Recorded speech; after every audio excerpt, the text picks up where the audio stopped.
Only 3. That's criminal. Elegant.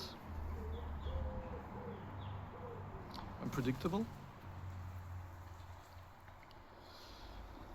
And the third.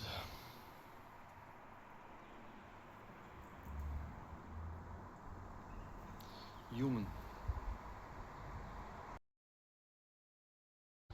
You know, I always loved Haydn's music.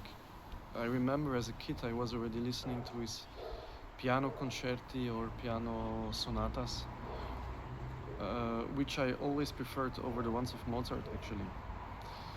But then as a teenager, you know, you want to play fast and you want to impress people.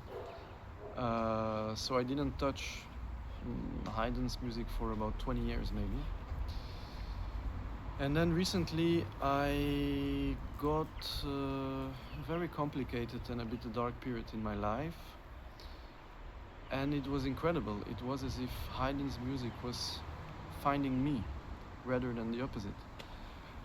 And I find his music so comforting and so light, without denying that life is sometimes complicated.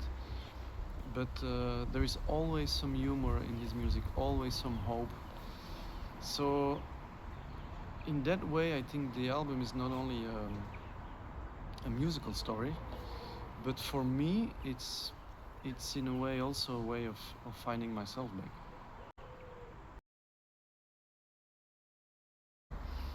Probably if they would discover a different Haydn than expected.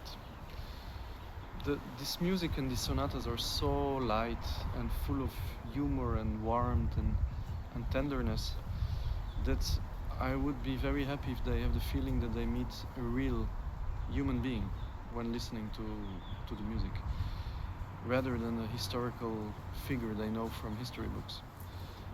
And you know, this music was so comforting for me and had such a big effect that I would probably be happy just with the thought that the listener feels a little bit lighter at the end of the album than in the beginning. That's enough for me. You know, this album was made on a very short notice actually. So the first moment between I was opening the scores and the first day in the recording studio was a matter of weeks. It was very near. And it all felt very natural to me, this music. So maybe that's the lesson that I want to take from this album, that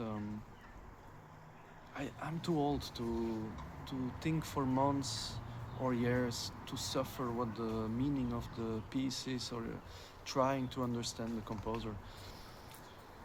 If it comes naturally, it's for me, and if it doesn't, maybe it means that it's made for somebody else.